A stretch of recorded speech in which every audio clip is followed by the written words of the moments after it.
Bueno, vamos allá. Buenos días, buenas tardes, buenas noches. Con estos cascos pareciera que voy a grabar un gameplay, pero no es así. Lo que sucede es que me di cuenta de que la calidad del anterior micrófono era una auténtica porquería y he decidido desempolvar este micrófono, estos cascos y la tarjeta de sonido que tengo aquí y la cual no voy a coger porque basta que la toque para que se desconfigure todo.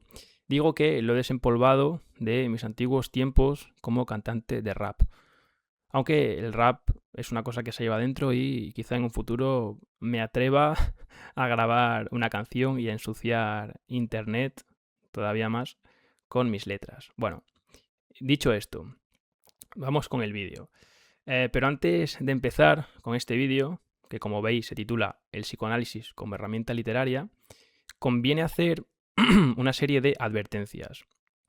Para empezar, yo no soy ni psicólogo, ni psiquiatra, ni experto en salud mental, ni nada parecido. Así que voy a intentar ser bastante cauto con el contenido sobre el que he estado investigando.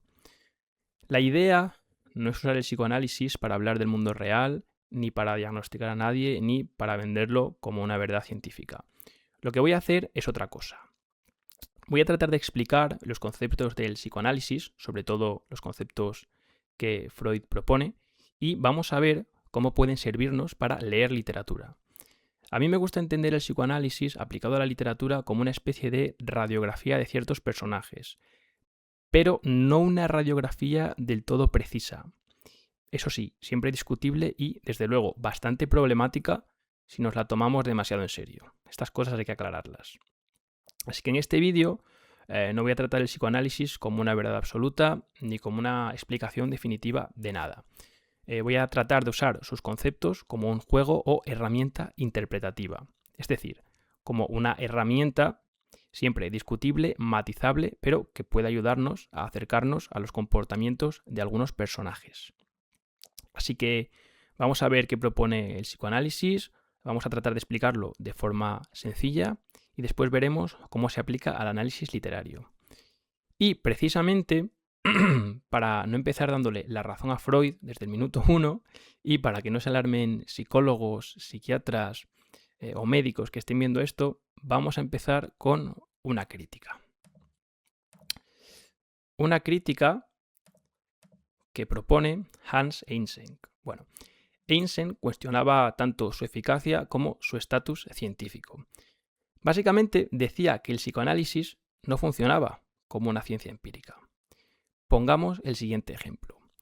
Si un paciente acepta la interpretación del psicoanalista, la teoría acierta. Pero si el paciente la rechaza, entonces el psicoanalista puede decir que es una forma de resistencia. Y, sorpresa, la teoría vuelve a acertar. Claro, el problema que nos encontramos es que se trata de un círculo cerrado. O sea, pase lo que pase, la teoría siempre encuentra la manera definitiva de confirmarse a sí misma. Y esto es una infinita tautología. No salimos del círculo. Bueno, vamos a hacer un poco de historia. Vamos a hacer un poco de historia y entender de dónde viene esto del psicoanálisis y cómo Freud llega a él. Estamos en la época victoriana y Freud era un médico especializado en neurología de finales del 19. En esta época él viaja a París, al famoso hospital de Salpêtrière, y estudia con Charcot, que es uno de los neurólogos más importantes del momento. En esta época, esto es importante decirlo, los hospitales estaban llenos de personas diagnosticadas con histeria. Eran pacientes que presentaban síntomas físicos reales como desmayos, parálisis, ceguera, bloqueos corporales, etc. Pero lo interesante para nosotros es que Freud veía que en muchos de esos casos los síntomas no parecían tener un origen orgánico claro. El cuerpo estaba ahí, el cerebro físico parecía intacto y no había una lesión visible que explicara lo que estaba pasando, lo que les estaba pasando a esas personas.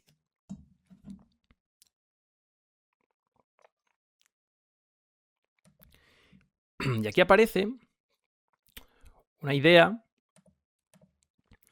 que en su momento fue bastante revolucionaria. Y es que Quizá algunos de esos síntomas físicos podían tener un origen psicológico. Además, Charcot dijo que esos síntomas podían modificarse temporalmente mediante hipnosis, que es una cosa muy del siglo XIX, como el mesmerismo, el control de los humores, bueno, y todas estas cuestiones. Bueno, el control de los humores viene de bastante más atrás, pero en el siglo XIX, desde luego, la hipnosis explota. Claro, para Freud esto fue una revelación, porque si una idea oculta en la mente podía paralizar un brazo real, entonces eso significaba que dentro de nosotros había una zona desconocida, una especie de sótano psíquico que no controlamos del todo, pero que aún así influye en lo que hacemos, en lo que sentimos y hasta en nuestro propio cuerpo. Y aquí empieza a tomar forma una de las grandes ideas de Freud, que es: no somos completamente transparentes a nosotros mismos. Es decir, no nos conocemos del todo. Freud, en realidad, lo que hace es sacarnos del centro de nuestra propia mente. Dice básicamente que no somos los dueños absolutos de nuestra casa.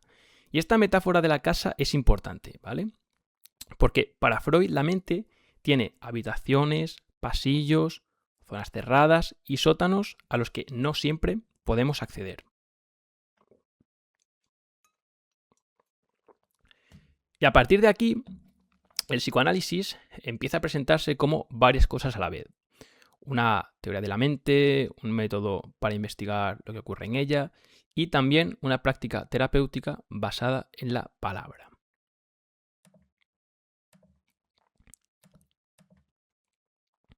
La clave, y lo que a nosotros nos interesa de cara al análisis literario, es que, según Freud, lo vuelvo a aclarar, nosotros no somos los dueños de nuestra propia mente. Habría un sótano enorme y este sótano o esta zona desconocida no es simplemente un trastero donde dejamos 4 cosas olvidadas. El psicoanálisis entiende el inconsciente como algo dinámico. Es decir, el inconsciente no es un almacén muerto, sino una especie de olla a presión. Hay movimiento, ¿vale?, dentro de esas zonas desconocidas. Hay pensamientos, deseos, impulsos que a nuestra parte consciente le resultan inaceptables, ya sea por moral, por vergüenza, por normas sociales o por todo ello junto. Entonces, la mente aplica un mecanismo de defensa que se llama represión.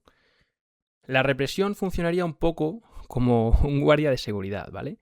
Impide que ciertos contenidos entren en la conciencia.